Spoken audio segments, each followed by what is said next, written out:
ஸ்ரீ மகாகுரப்யோ நமஹ. ஹரிஹி ஓம்.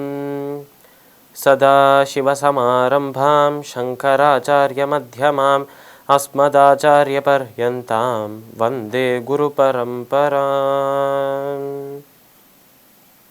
GeM TV நண்பர்களுக்கு எனது வணக்கங்கள்.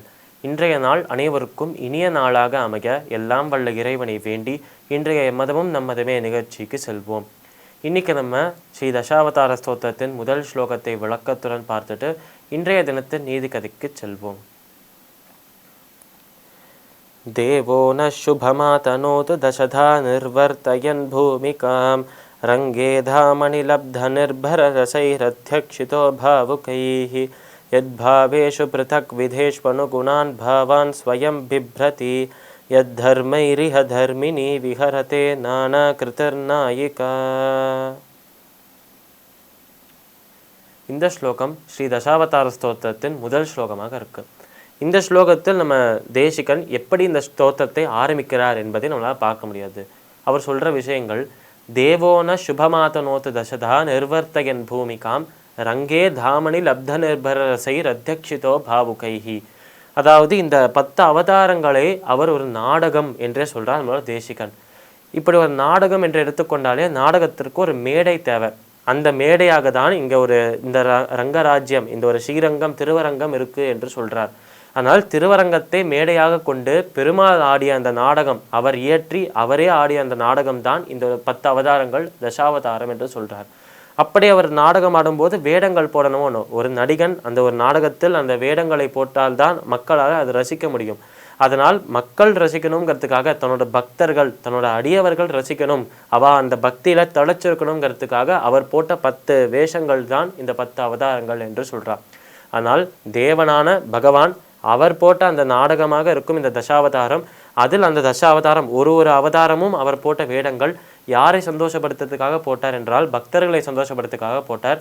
அதுவும் எங்கே அந்த நாடகத்தை இயற்றினார், எங்கே அந்த நாடகத்தை எக்ஸிக்யூட் பண்ணார் என்றால் ரங்கத்தில், அந்த ஸ்ரீரங்கத்தில் திருவரங்கத்தில் எக்ஸிக்யூட் பண்ணுறார் என்று சொல்கிறான்.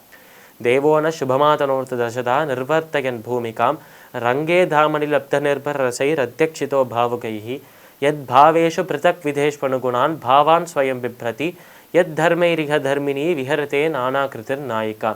அதாவது எப்பொழுதுமே அந்த பெருமாள் இருக்கார் என்றால், நாராயணன் இருக்கார் என்றால் அந்த இடத்துல லக்ஷ்மியும் ஸ்ரீயாக இருக்கும் லக்ஷ்மியும் இருப்பார்.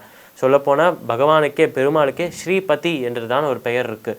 ஆனால் ஸ்ரீக்கு பதியாக, ஸ்ரீக்கு கணவனாக இருப்பவர், அந்த ஸ்ரீயை பாதுகாத்து கொண்டே இருப்பவர் நம்மளோட பெருமாள் தான். அதனால் பெருமாளையும் தாயாரையும் பெருமாளையும் அந்த ஸ்ரீ மகாலட்சுமியும் பிரிக்கவே முடியாது என்று சொல்கிறார். எங்கெல்லாம் அவர் இருக்காரோ அங்கெல்லாம் இவளும் இருப்பாள். அதனால்தான் நம்ம தேசிகன் சொல்கிறாராம், ஒவ்வொரு நாடகத்திலையும் நம்ம பெருமாள் எந்தெந்த வேஷம் போடுறாரோ அதுக்கேற்ற மாதிரியே, அவருக்கு ஈடு கொடுக்குற மாதிரியே, அவருக்கு உதவி செய்வதற்காகவே அதே போல வேஷங்களை இந்த தாயாரும் போடுகிறாள் என்று சொல்கிறார் நம்மளோட தேசிகன். ராமாவதாரம் எடுத்தால் சீதையாக வருகிறாள், கிருஷ்ணாவதாரம் எடுத்தால் சத்யபாமையாக ருக்மிணியாக வருகிறாள். அந்த மாதிரி எந்த ஒரு அவதாரம் எடுத்தாலும் தனியாக விடமாட்டாலும் மகாலட்சுமி அதற்கு ஈடாக, ஏன் அதை விட பெருமையை அதிகமிக்க விதமாக இந்த ஒரு அவதாரத்தை அவளும் எடுப்பாள் என்று சொல்கிறார் நம்மளோட தேசிகன். இந்த ஸ்லோகத்தில் நம்ம பெருமாள் நடத்தும் அந்த நாடகம், அதில் உதவி செய்யும் நம்மளோட தாயார் 2 பேர் மட்டும்தான் முக்கியமாக இருக்காளே தவிர, அதனால் இந்த ஒரு நாடகத்தில் நம்ம இந்த வேஷங்கள் எல்லாம் போட்டு மக்களை, அந்த பக்தர்களை அனுபவத்துக்கு உள்ளாக்குற நம்மளோட பெருமாள் இருக்கார். அவருக்கு துணையாக, அவருக்கு உதவியாக தாயார் இருக்கா. இவ 2 பேர் தான் இல்லை மெயினாக இருக்காளே தவிர மீதி எல்லாமே இந்த நாடகத்துக்காக உருவாக்கப்பட்ட விஷயங்கள் தான், ஒரு லீலை தான் என்று சொல்கிறார் நம்மளோட தேசிகன். இப்படி சொல்லி தான் இந்த ஒரு தசாவதார ஸ்தோத்திரத்தை அவர் துவங்குறார் என்றே பார்க்க முடியாது. இந்த ஸ்லோகத்திற்குண்டான விளக்கம் இதுவே. இப்போ நம்ம இன்றைய தினத்து நீதி கதைக்கு செல்வோம். இன்றைக்கி நம்ம என்னுடைய கடமை என்ற தலைப்பில் ஒரு நீதி கதையை பார்க்கலாம். இந்த ஒரு தலைப்பு, என்னுடைய கடமை என்ற ஒரு தலைப்பே அந்த ஒரு கடமையை சுற்றி தான் இந்த கதை ஃபுல்லாக இருக்குது என்பதை நம்மளுக்கு உணர்த்துறது. அதனால் ஒரு கடமை, ஒரு டியூட்டி என்று வைத்துக்கொண்டாலே ஒருவருக்கு ஒரு கடமை இருக்குது என்று சொல்கிறார். இப்போ ஒரு ஸ்கூலுக்கு போகிற ஒரு சிறுவனுக்கு அவன் படிக்கிறதுனா அவனுக்கு கடமை.